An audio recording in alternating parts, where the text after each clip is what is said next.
اچھا شاہد صاحب، سب سے پہلے بات کرتے ہیں پاکستان کی جو ابھی بجٹ پیش ہونے والا ہے. ابھی اس کی کیا رپورٹس کیا آ رہی ہیں کہ یہ ایک اچھا بجٹ ہوگا یا یہ کیسا بجٹ ہوگا؟ اس پہ کیا ڈیسائیڈ کرنے کی کوشش ہو رہی ہے؟ انسائیڈ رپورٹ دیں. دیکھیں کہ گزشتہ روز بھی ہم نے ایک سٹوری کی تھی اس حوالے سے، بجٹ کے حوالے سے، سیٹرڈے کو، جی کہ وزیر اعظم کی جانب سے جو کہا گیا ہے کہ بجٹ میں عوام کو ریلیف فراہم کیا جائے، لیکن وزارت خزانہ کی جانب سے کہا گیا ہے جب پیسے ہی نہیں ہیں تو ہم ریلیف کے عوام تو کو نہیں ہے. ریلیف کہاں سے فراہم کریں. اب مسئلہ یہ ہے کہ وزیر اعظم نے اس حوالے سے 8 کمیٹیاں قائم کی ہیں. وہ عام دے سکتے ہیں؟ ہم بھی نہیں کسی پوزیشن میں نہیں ہے. اچھا، تو انہوں نے 8 کمیٹیاں قائم کی ہیں. تو وہ کمیٹیاں اپنی سفارشات پیش کر رہی ہیں کہ آپ نے مہنگائی کو کدھر رکھنا ہے، فگرز کیا رکھنے ہیں، اور اس کے علاوہ جو جی ڈی پی گروتھ ہے، پینشن، تنخواہوں میں اضافہ ہے، یہ کیسے فراہم کرنا ہے، اور جو نئے ٹیکسز ہیں وہ کتنے لگانے ہیں. ٹھیک ہے. لیکن اس حوالے سے جب وزارت خزانہ سے بات ہوئی تو ان کا یہ موقف ہے کہ ہمارے پاس پیسے نہیں ہیں. اب جو بجٹ پیش کیا جا رہا ہے، اس میں جو منی بجٹ پیش کیا گیا تھا جس میں کوئی 750 ارب روپے کے نئے ٹیکس لگائے گئے تھے، وہ ٹیکسز بھی اس بجٹ میں عائد کیے جا رہے ہیں. لگژری آئٹمز جتنے بھی ہیں ان پر جو ڈیوٹیز تھیں، ٹیکسز تھے، وہ شرح تقریباً 25% تک بڑھا رہے ہیں، اور عام جو سیل ٹیکس ہے وہ تقریباً 18% تک ہے. تو اس سے یہ ہم نہیں کہہ سکتے کہ اس سے مہنگائی میں کمی ہوگی. اور دوسری جانب وزیر اعظم صاحب یہ بھی بارہا مرتبہ کہہ چکے ہیں کہ اب ہمارا جو آئی ایم ایف کے ساتھ معاہدہ ہے وہ جلدی ہی مکمل ہو جائے گا. آئی ایم ایف پروگرام 30 جون کو ختم ہو رہا ہے. اچھا، اس کے اوپر بھی کمپلیکیشنز ہیں، اس کے اوپر بھی کانٹرڈکشنز ہیں. کوئی نمائندہ ہے کہتا ہے کہ ہم آئی ایم ایف سے چھٹی لے رہے ہیں، ہم نے ادھر نہیں جانا. کوئی کہہ رہا ہے ہم آئی ایم ایف کر رہے ہیں. تو اصل میں کیا گیم کیا چل رہی ہے؟ ایک جو سب سے بڑی خرابی ہوئی ہے نا پاکستان کی معیشت میں، ہم جب وزیر خزانہ اسد عمر صاحب تھے پاکستان تحریک انصاف کے دور میں، اسد عمر سے ہماری بریفنگ ہوتی تھی monthly to monthly. First briefing تھی ہماری، اس میں ہمارے تمام اکانومی کے رپورٹر موجود تھے. تو ہم نے کہا جی آپ آئی ایم ایف کے پاس جا رہے ہیں، کرتے کرتے جی اب ہم آئی ایم ایف کے پاس نہیں جا رہے. ان کا یہ لاسٹ کمنٹ تھا. وہ سوال بھی میں نے کیا، میں نے کہا سر اگر ہم آئی ایم ایف کے پاس نہیں جاتے تو ہماری معیشت جو ہے انتہائی برے حالات ہوں گے. اور وہی ٹرننگ پوائنٹ تھا جہاں سے ہماری معیشت کی خرابیاں ہونا شروع ہو گئی. ڈالر بڑھتا گیا، روپے اس وقت آئی ایم ایف کے پاس نہیں گئے، نہیں جا رہے تھے. اس وقت یہ بڑا برملا کہہ رہے تھے کہ ہم تو کسی سے قرض نہیں لیں گے، کیونکہ وہ جو سابق وزیر اعظم صاحب تھے ان کی یہ پالیسی بھی تھی کہ ہم نے قرض نہیں لینا.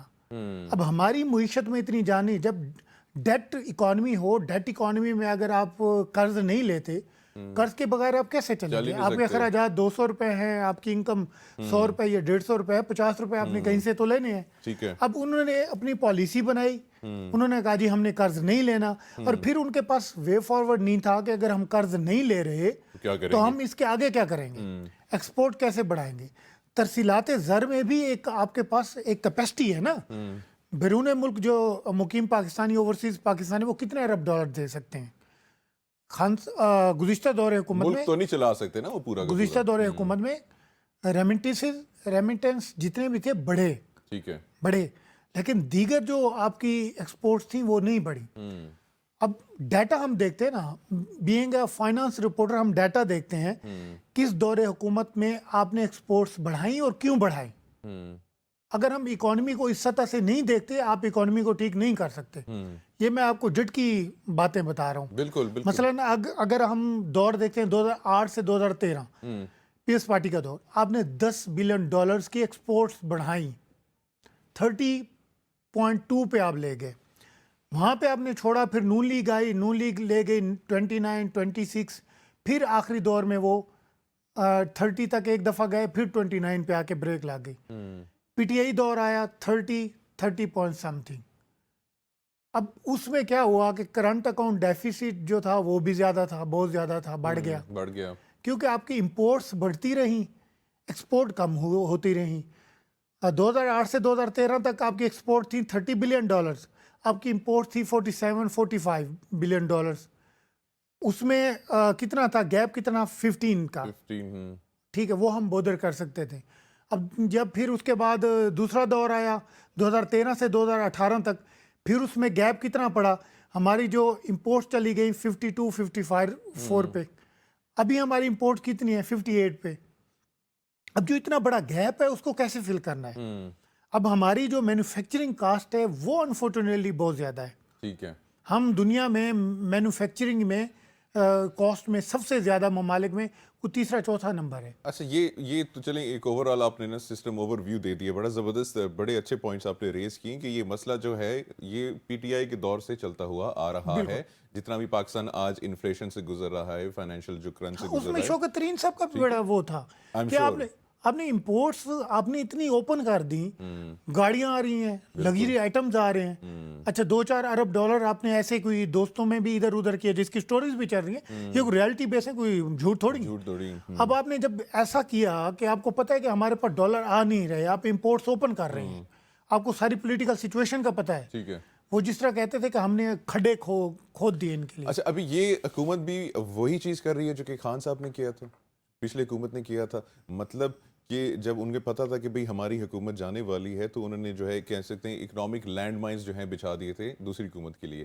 آئی ایم ایف کے ساتھ انہوں نے اگریمنٹ نہیں کیا, اگریمنٹ کیا بھی تو اس کی جو رولز ہیں, اس کی جو پوائنٹس ہیں ان کو وائلیٹ کیا. اب یہی حکومت یہی چیز کر رہی میرے خیال سے ایک عوام دوست بجٹ پیش کرنے کے لیے. نہیں, ابھی حکومت جو کر رہی ہے نا, حکومت جو کرے گی, حکومت دونوں طرف سے کھیلے گی. عوام کے لیے بھی کوئی بینیفٹ ہو. اب اس میں یہ ہے کہ جو کم کنزیوم مثلا بجلی کے جو کنزیومرز ہیں, ٹھیک ہے, جو لائف لائن کنزیومر ہیں, ان کے لیے ایک سبسڈی کا پلان ہوگا, گیس کنزیومر کے ساتھ ہوگا, ٹھیک ہے, ٹیکسز میں کوئی اس کی سلیبز بنائیں گے. ٹھیک ہے, کیونکہ انہوں نے آئی ایم ایف کو بھی راضی کرنا ہے اور عوام کو بھی راضی راضی کرنا ہے. یہ بڑا مشکل, یہ اس وقت جو ہماری حکومت ہے بیچارے بڑی مشکل میں ہیں.